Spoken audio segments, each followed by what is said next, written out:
Welcome to the Sales Lead Dog Podcast, hosted by CRM technology and sales process expert Christopher Smith, talking with sales leaders that have separated themselves from the rest of the pack. Listen to find out how the best of the best achieve success with their team and CRM technology. And remember, unless you are the lead dog, the view never changes. Welcome to Sales Lead Dog. Today we have a very special guest, Mark Schaeffer. Mark is a globally recognized keynote speaker, educator, consultant, and author of numerous books. His blog, Grow, is one of the top marketing blogs in the world.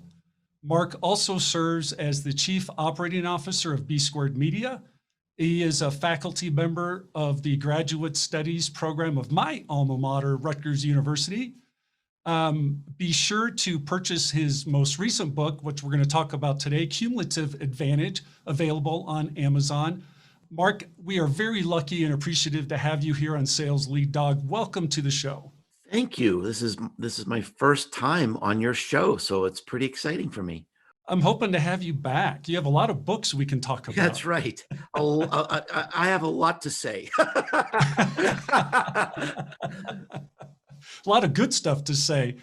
Cumulative Advantage, what was your inspiration for writing the book?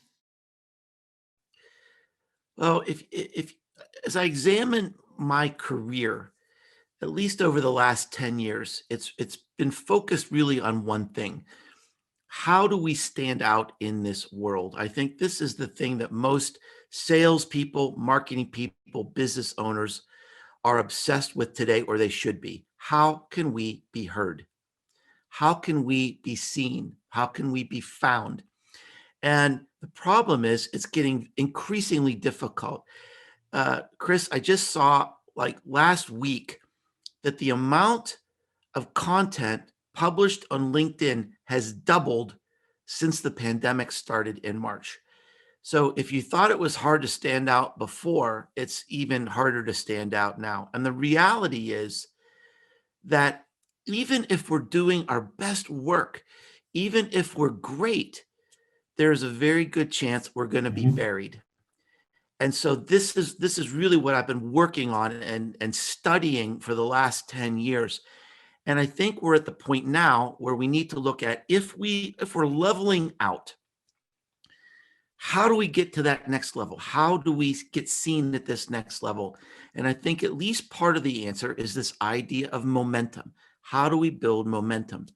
So I went down this rabbit hole to figure out what is this about? What do you do? And it took lots of twists and turns, but it really led to some seminal research that was conducted in the 1960s and by a very famous sociologist named Robert Merton.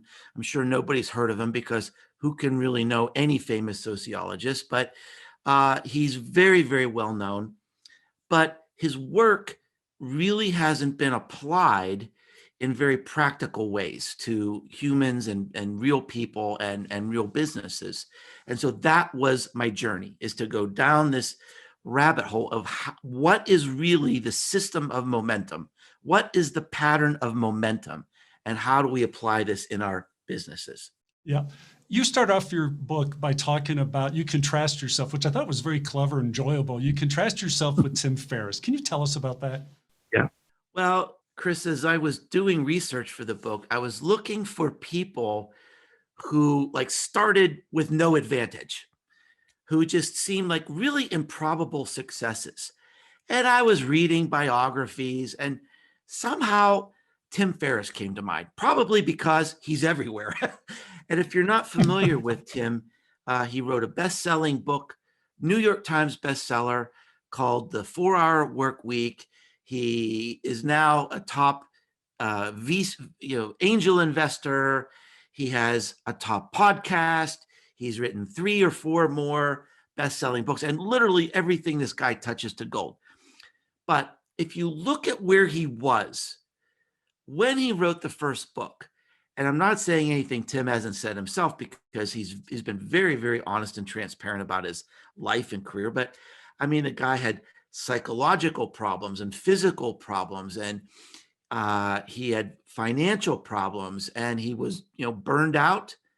He talked about even thinking about committing suicide, and then he lost his girl, and he basically chucked everything and went to Europe and traveled around Europe trying to figure things out. And while he was there, he had the idea for this book, which was rejected by 26 publishers. Now, if you can imagine, from that point, 10 years later, he's hanging out with LeBron James and Hugh Jackman and Oprah. It just seems impossible. Yeah. What happened to this guy? And it's probably no coincidence that what he did, what propelled his momentum, matches up exactly with what this research shows and what my own original research shows. That he made certain good decisions, kind of followed this path. I talk about these 5 real kind of stepping stones toward momentum in the book, and that's how it happened for Tim. That's how it happened for me. And I think the great promise of this book is hope. That there's nothing in this book that anybody couldn't do. You don't need to be rich. You don't need to have a Rutgers education. Let's just say it, right? It's a great school. Yep. Or an Ivy League education. That many of the case studies in this book were people who really started with nothing. They started in poverty and built themselves into really great careers and having great businesses. The title of the book is Cumulative Advantage. What is cumulative advantage? Well, this comes from this research that Merton did. And his famous first paper was called The Matthew Effect. And what he was trying to prove, really, and he did this by studying Nobel Prize winners, was that there's this momentum that builds. He says the rich get rich and the poor get poor, because once you build that momentum, you just keep on going. And over time, this concept was sort of, it took on this new name of cumulative advantage, and it was applied to sports and entertainment and technology and business and almost every kind of field. And it showed that once you start with some small advantage, if you play your cards right, you can create this unstoppable momentum. Now, the example that's used in sociology is a bank account. It's a simple one to understand. If someone has $1,000 and another person has $10,000, on day one, there's a $9,000 difference. If they both get a 5% interest rate, a level playing field, quote unquote, in 5 years, that difference will be $15,000, and the gap will continue to grow.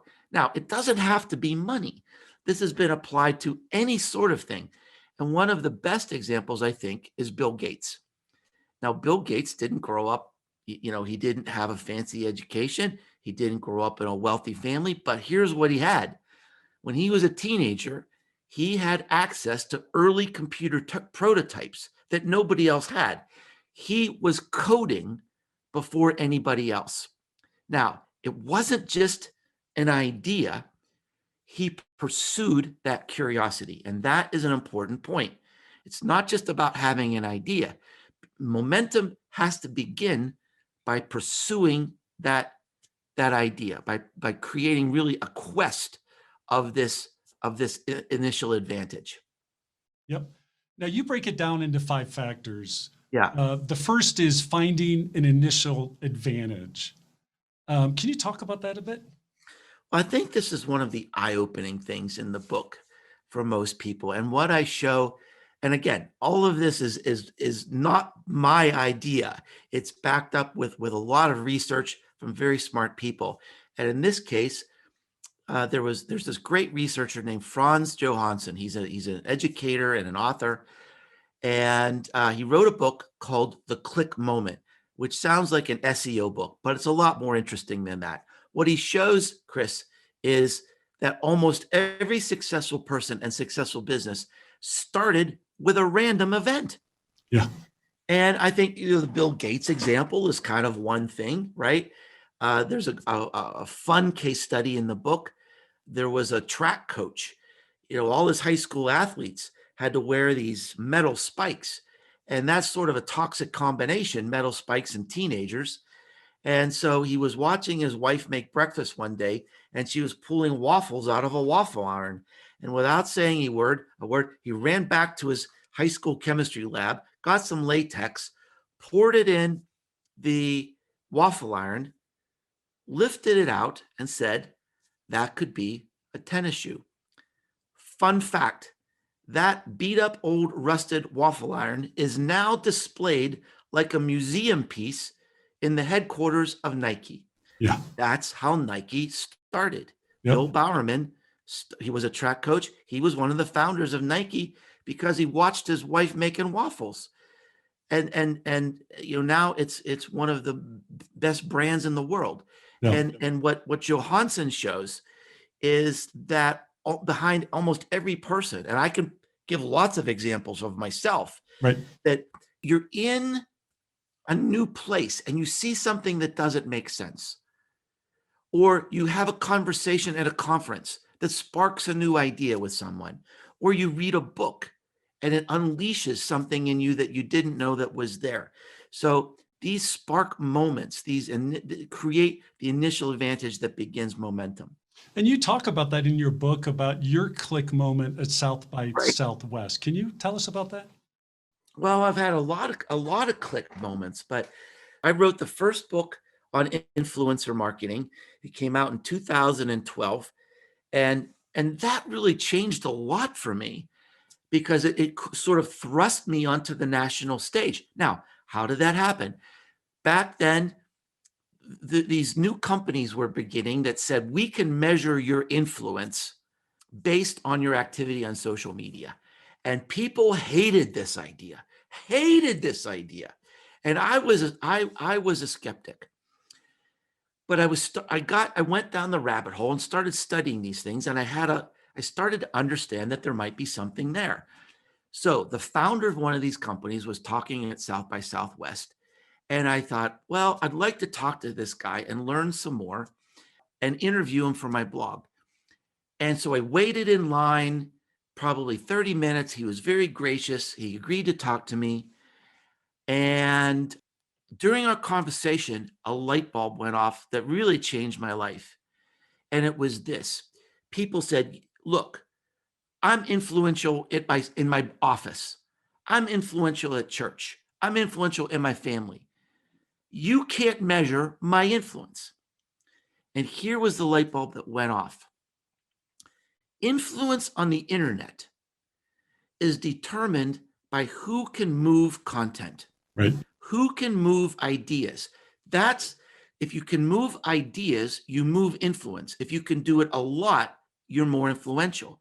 And I realized, wait a minute, he can measure influence, and we are on the brink of an entirely new marketing opportunity. The power is shifting in our world from Madison Avenue and Wall Street to Main Street, to you and me. Anybody with a keyboard and a Wi-Fi connection is going to be able to create content and have influence in this world. And it just lit up like a runway at O'Hare for me. And that became the book. And it was a best-selling book. It hit #1 on Amazon. I got into the national press. And really, it was from that one conversation that it launched me into a whole new level of momentum. Let's talk about the elements around that.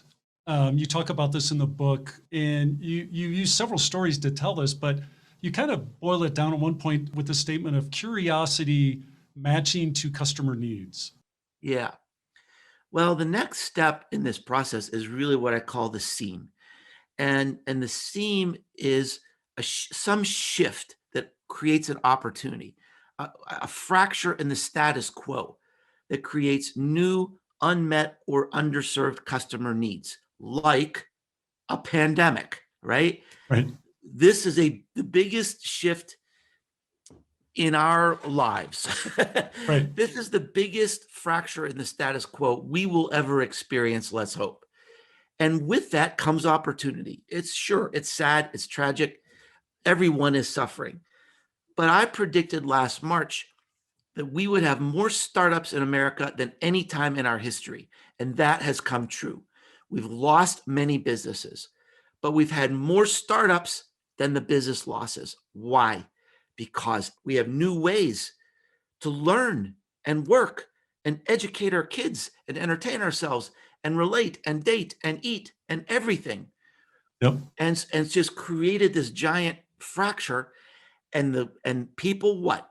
They have some core competency, some initial advantage that they can apply to that opening. And then you go through that opening as fast as you can, as large as you can, and fill that space. And that's what creates a great business. You talk about that in terms of speed, time, and Yeah. space. With speed being, I think, very important to that, correct? Well, it's essential. I was talking yesterday. I do a lot of coaching and consulting with entrepreneurs and people doing startups. And this guy was starting this new business, and he really had a good idea. But the problem is, big tech companies could easily copy his idea. It would be difficult to get patents on what he was doing. And even if he did, there would be ways around it. So, I mean, what we talked about is, his next step is he's got to get some money. He's got to get money and marketing support, and he's got to burst through that seam so fast, so big, Yep. and dominate. We see this happening now, for example, with Clubhouse, right? Clubhouse, what's the seam? People are isolated. People are lonely and bored. They need a place to talk. Clubhouse, right? See, initial advantage, burst through a seam. Now, guess what? Twitter is working on a Clubhouse. It's called Spaces. It's out. Facebook is working on a Clubhouse. LinkedIn just announced they're creating a Clubhouse, right? It's not rocket science. Yep. Clubhouse just got an infusion of cash. They've got to, just blow everybody out, or they're going to lose, right? So that's what they're doing right now. It's space, speed, and time. Time is right. The space is open. Yep. And now they need the speed, and they need to go through and blow through that thing and dominate, or they're going to lose out. Yeah, you talk about the timing aspect. Worthy idea meets ideal timing. I've read a lot of books, and I've actually been involved in some companies where great idea, but the timing was off. That's a big one. Are there clues or indicators that you should be looking for around timing? Well, the good news is, when I was growing up in business, to test a market, you had to make something. Right? There was no internet. You had to have equipment in your garage, and you probably needed to have marketing support and finance support and all this stuff. Today, you can test almost anything on the internet, even a physical product. You can go, you can go to crowdsourcing. You can go to all these different places and test your ideas. Yep. And so you can create, as Eric Ries calls, a minimal viable product and test. So timing is crucially important, but it's not as big of an obstacle as it was 30 years ago. So that's the good news. Yep. We also have access to almost unlimited information and research. We have simple ways even to access, you can do a survey with, 5,000 people for like $99. Yeah. So there's lots and lots of different ways to test things. So timing isn't the hurdle that it used to be. However, it's something I still struggled with in this book because it is so important. And so, I didn't want to say, oh, well, it's just random. You got to take your best shot. So I did focus on what can you do to really prepare yourself to make sure you're focused and you're ready to burst through that seam. And I focused on this idea of worthiness. Is the idea worthy of an audience most of all? I ran into this the other day. This fella, he had an idea. He loved this idea. There was no way this thing was going to fly. He was way, way too late. The audience was gone. But he can't give it up, right? Because it's about ego. not Yes. about customers. So Yep. is it worthy of the customer? Are you really listening? Is it worthy of the battle? It's hard launching a new idea. It's hard launching a new product. It takes a lot of sacrifice. So I walk people through questions really to help them be prepared for that seam. Yeah, that's one thing I loved about your book is that you don't just talk about these, you really break it down for people with those questions and examples and things you really need to think about. Moving past the seam, the next phase is the sonic boom. Tell us about your first sonic boom. My first sonic boom. I love that story. Well, my first sonic boom. Well, let's talk what is a sonic But boom. yeah, let's start there. That's probably better. So I think if you're a marketing geek like I am, this is the most fun part of the book because it brings out some new ideas and some new research about how massive awareness really works. And it talks about product launches, marketing, publicity. It's not a 12-month campaign. You really need to focus on a couple of weeks, and you need to just there's specific ideas in the book, but you need to capture as much of the conversation in your industry as you can for a concentrated period of time. So I was really fortunate, and when my first book came out, um, I had a PR team behind me at McGraw-Hill, and so we were, I was doing a number of different interviews, and I was in New York, and I was kind of going, right down Fifth Avenue and Broadway, uh, hitting all the big media outlets, Wall Street Journal and Bloomberg. And then I was in Chelsea. I was walking back to my hotel. I will never forget the exact spot I was standing in. And the editor from McGraw-Hill said, at 6 a.m. tomorrow, a limo is going to pick you up and take you to CBS. You're going to be on the CBS Morning News. And I was terrified. I think it was like That's big time. I think it was like 6 million viewers or something like that. Yeah. And so I steeled myself and thought, here is the only goal you have for the next 12 hours.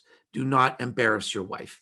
So so here I was, and one of the interviewers was Gayle King, and who is Oprah's best friend. I have this whimsical little race in the book between me and Tim Ferriss about who's going to meet Oprah. And here Gayle King comes into the green room with my book filled with Post-it notes. I actually still have the picture. I should have put it in the book. And Gayle says, "Mr. Schaeffer, I loved your book. They give us these business books and we're supposed to read them. I hate these books. I loved your book." And it was all highlighted, and she had Post-it notes. And we had a great interview, and I was 1 degree away from Oprah. That was my big shot. So close. But there I was. I got in, it was probably a 5-minute interview. Yep. 7 minutes maybe. And I was in front of 6 million people, and boom, I'm number 1 on Amazon. I think I was number 1 in the marketing category for, I don't know, maybe 5 or 6 weeks. So I thought it was easy. I thought, oh boy, it's not that hard. Yeah. You write a book and boom, here I am, number 1 on Amazon. And, but that really was, it's just like, it's just a concentrated amount of awareness. Right. The next phase that you talk about is personal velocity. And it's really, for most of us that are going through this, we're going to be starting from a standstill. Yeah. So for that reality, how do we overcome cumulative advantage? Yeah, well, this is in a way, it ties to one of my earlier books called Known, about how to build your personal brand. One of the things I emphasize in all my writing is that there's really no overnight success. Right. And I tell this story in the book that had a big impact on me. I don't know, maybe it was 6 or 7 years ago now. I got to go backstage and I got to meet the Black Keys. It's this well-known rock band, one of the biggest rock bands in the world now. But at that time, they were still playing clubs that held maybe 1,000 people. But they had just released a new album that was really taking off. And they had certainly hit a new level of momentum. And this was at a time when I was building my own personal brand. So there was definitely a parallel here. Right. So I sat down and I was talking to the drummer. I said, what was this catalytic moment? What took you to this next level of momentum? He said, there wasn't one. He said, look, we've been touring for 7 years. Yeah. We've had 7 albums. Yeah. And every album is a little bit better than the last one. Every tour is a little bit better than the last one. And I think it was 2.5 years later, after I had that interview with them, they sold out Madison Square Garden in 15 minutes. So, and everybody said, oh my gosh, they came out of nowhere. No, they had been working for 9 years. Yeah. I write books, popular books that people buy. You know what? I blogged 650 weeks in a row without missing. I've had a podcast for 9 years, never missed an episode. Yep. And always delivering excellent content. There's always one thing in my mind. Yep. I will never let you down with any content I produce. It's, great, consistent content, engagement, connection, being generous, being helpful, all the things you certainly teach as well, Chris. There's no overnight success, and consistency is more important than genius. Yeah. You hear that all the time. Like especially in music, I love that story because you talk about a lot of bands like that, like Hootie and the Blowfish was one of my favorites when I was in college and whatnot. They had this very similar story where they spent a lot of time touring, playing the same songs for years. That became their first big album. Yeah. You talk about reaching out and reaching up in this, that basically we don't do it alone. How do you reach out and reach up? I think that's one of the most fun parts of the book. I've got some wonderful stories in there from people that have really made mentoring sort of an art and science. And what I do in this chapter is challenge people to, first of all, reimagine what this is supposed to be. The traditional view of mentoring is a long-term relationship with a teacher, you're someone who teaches you. And I just think that's sort of an anachronistic view of what can happen today. I think where momentum really occurs is when a person creates a new opportunity for you that you couldn't do on your own. In fact, this is the best and fastest way to get momentum, is just having someone make an introduction for you, give you some insight, even encourage you, can create a new level of momentum. And yes, this is important. Reaching up, reaching out. It's also something we can also do as individuals. If we are in a good position to share our status, really, right. Share our place in the world and share it with others and make introductions. It's really, really powerful. Yeah. When I ask my guests on Sales Lead Dog, first question is always, what are the 3 things that have most contributed to your success?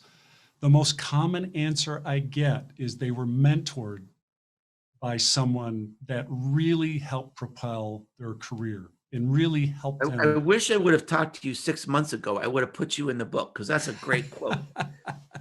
That's so powerful. Oh yeah. Yeah. It is. It's so consistent, probably 8 out of 10 times that, there's a mentoring component in there. And so I always like to ask that question.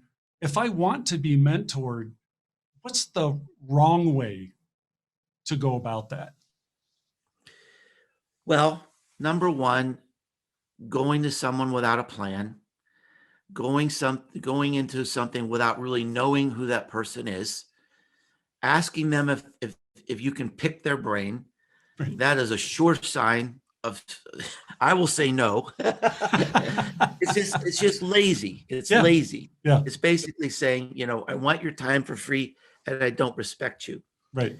I think the key idea is to look for some mutually beneficial arrangement. Right. There's one of the people I highlight in this book is a wonderful, wonderful man, great intellect, Matthew Sweezy. He is the sort of the marketing futurist of Salesforce.com. And he talks about really studying people, looking at them from every angle and getting to know them so well Right. that you think of what are the questions these people are dying to be asked that no one is asking them, and illustrating to this person that, look, here's something I can bring to the party too. So it's really not, it's thinking about what is the value I can add to this person? What is the special connection that we can have that's mutually beneficial? And it doesn't have to be a year-long thing where I meet you for an hour every month. Those days Right. are just over. Yep. Nobody needs another full-time a full-time unpaid job Right. being your mentor. Yep. But look, I'm happy to answer a question every once in a while, or introduce you to somebody that I know to get you moving in the right direction. Yeah. I think that's so important that if you're going to reach out to someone and say, hey, I want your help, but I'm not just going to take from you. Yeah. That it is going to be a reciprocal relationship. I'm going to do what I can to show you I value your time and I appreciate your time. I think that's so important. Yeah. Yeah. I mean, there was a young man that reached out to me. He was a college student, and he said, I want to be like you someday. And he went down and he listed all these bullet points. I mean, this guy had to like really, really study me because he got into some pretty obscure things. Right. Right. It's just like, wow, this young guy has really done his work. Right. Of course I'm gonna help him and hear what he has to say. Yeah. You really have had a very interesting journey. You talk about that in your book. You touch on certain points in your career. Kind of looking back over your career, do you have any favorite moments? Actually, there's one thing I'll never forget. I think it was about 2013. Wow. I gave a lecture at Oxford University, and they brought in 3 different marketing classes and their professors in this auditorium. And I gave a 3-hour talk where there was an intermission in the middle. And at the intermission, one of the professors came up to me and he said, Mr. Schaeffer, not only am I learning a lot about marketing today, you're also showing me how to give a great presentation. And that night, I took the train home and I just wished there was some way I could bottle up that feeling. Oh, yeah. Because if you think about where I started in my Yeah. life, very humble beginnings. Yep. We had 8 people stuffed into a 2-bedroom house. Yep. 1 bathroom with 8 people, and really, really humble beginnings. And here I am at Oxford, and I just thought that the ride home on the train last night at that night it just had this glow, this euphoria. That, wow, what a moment for me that I'll never forget. So that was something that truly was special for me. Yeah. I love stories like that. My father, who has been a big mentor to me, started out his working world as a ditch digger, basically, for the local railroad. Yeah.